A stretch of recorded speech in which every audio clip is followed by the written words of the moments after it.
두 번째, 오늘 전도서는 우리에게 이렇게 말씀합니다. 나 자신을 행복하게 해요. 하나님은 우리 인생이 아침 안개와 같이 훅 지나간다는 것을 알고 계십니다. 그래서 하나님은 우리가 이 땅에서 즐거움과 행복을 이 짧은 시간이라도 누리며 살아가도록 원하신다는 거예요. 무슨 말이에요? 하나님은 우리 자신이 행복한 인생을 살기를 원하신다는 겁니다. 여러분 자신이 말이에요. 한국인들이 제일 행복하지 못하대요. 왠지 아세요? 우리 한국인들에게는 다른 민족에게 없는 아주 독특한 특징이 있어요. 그게 뭔지 아세요? 비교의식이에요. 비교의식.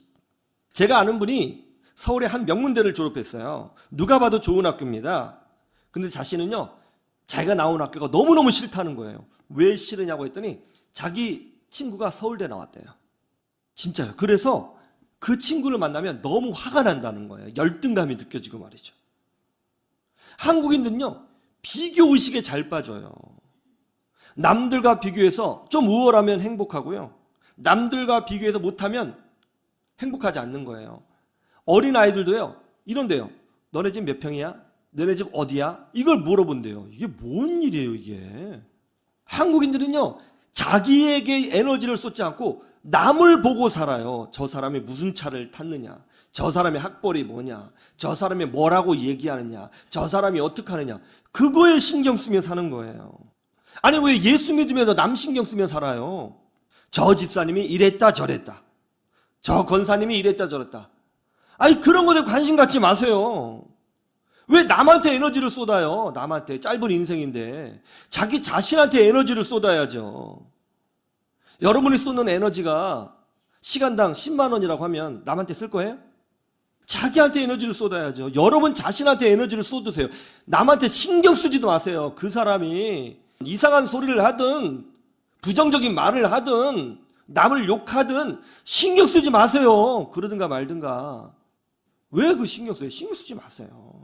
중요한 건 이거예요. 하나님이 원하시는 건 뭐냐면 어떻게 하면 내가 오늘 하나님 안에서 더 가치 있고 행복하고 의미 있게 살까? 거기에 집중하라는 거예요. 거기에. 어떻게 하면 내가 더 감사의 사람이 될 수 있을까? 어떻게 하면 내가 그리스도인으로서 더 많은 사람을 용서할 수 있을까? 품어낼 수 있을까? 어떻게 하면 더 많은 사람들을 사랑할 수 있을까? 어떻게 하면 이 짧은 인생을 더 즐겁게 살 수 있을까? 어떻게 하면 꿈을 이루는 찬란한 인생으로 마무리할 수 있을까? 어떻게 하면 기도 응답 받을 수 있을까? 자기 자신에게 신경 쓰며 살라는 거예요. 자기 자신에게. 인생이 짧다고 하니까 느낌이 안 와요? 여러분 2002년 월드컵 아시죠? 멀어요? 가까워요? 기억에. 그게 25년 전이에요. 너무 짧아요.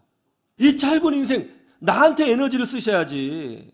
이제 60대 되시면요, 적어도 20년 안에 하나님을 볼 가능성이 90%예요. 근데 이 짧은 인생인데 이때 남 신경 쓰고 남 얘기하고 그런 거 할 시간이 없어요. 자기 자신을 행복하게 사셔야죠. 왜 남 얘기하고 있어요? 왜 다른 거 신경 써요?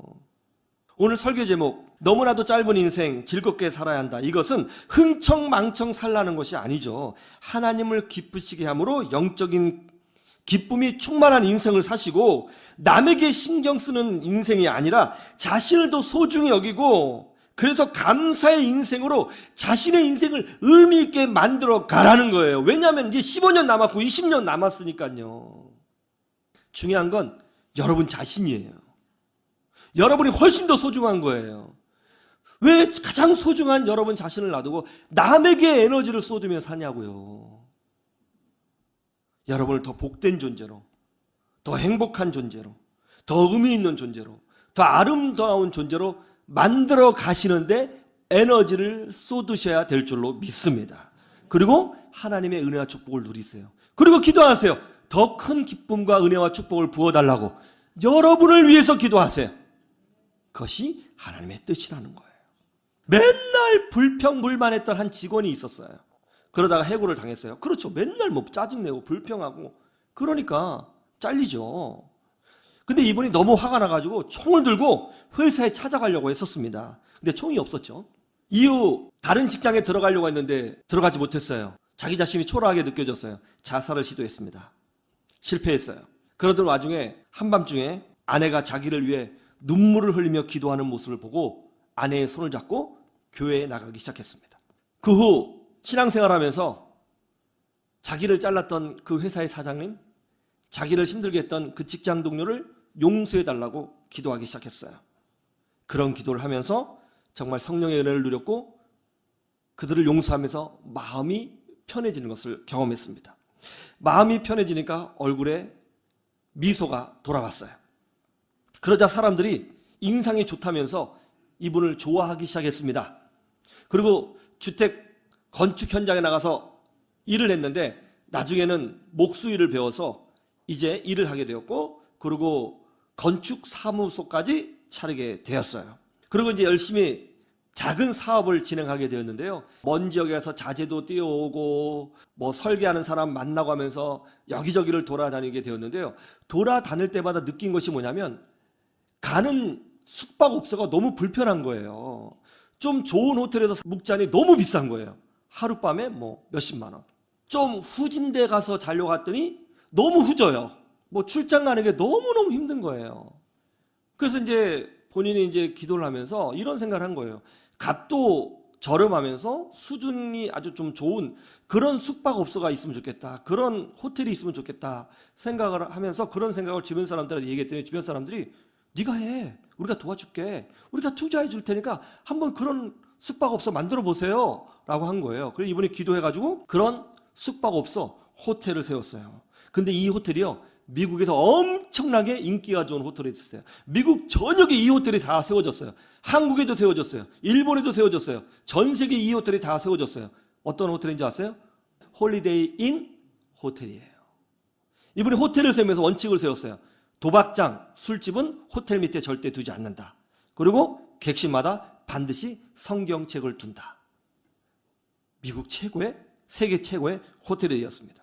남들을 신경 쓰고 원망하고 불평하고 부정적인 생각을 했을 때는 그의 인생이 원망의 인생이 됐어요. 그러나 말씀에 순종하고 그들을 용서하고 품고 하나님의 은혜를 마음에 품으니까 그의 인생이 은혜의 인생으로 변화되었어요.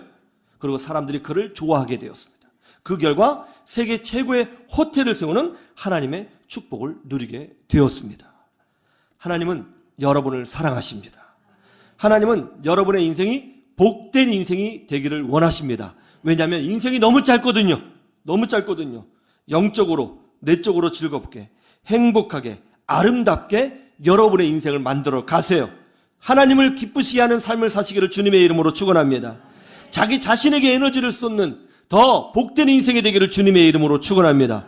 그래서 짧은 인생, 하나님 때문에 감사가 넘치고 간증거리가 넘치는 전도자의 지혜를 품는 그런 인생이 되기를 주님의 이름으로 축원합니다.